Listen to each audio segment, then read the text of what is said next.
पता है हुजूर सल्लल्लाहु अलैहि वसल्लम ने अपने आखिरी खुतबा में वो चंद अल्फाज क्या कहे थे?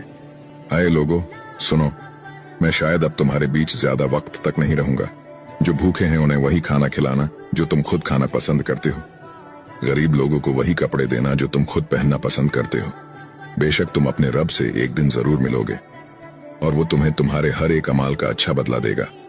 और जो यहाँ मौजूद है वो ये बातें ध्यान से सुने, और जो मौजूद नहीं है वो ये बातें उन तक पहुंचाए। तुम सभी एक आदम की औलाद हो, और तुम में से बेहतरीन शख्स वो है जो अपने रब के बताए हुए रास्ते पर चलेगा। और अपने दिलों से एक दूसरे के लिए किना निकाल दो, और कयामत तक तुम्हें इस बात का ख्याल रहना चाहिए कि एक मुसलमान दूसरे मुसलमान का भाई है और सभी का एक दूसरे पर हक है।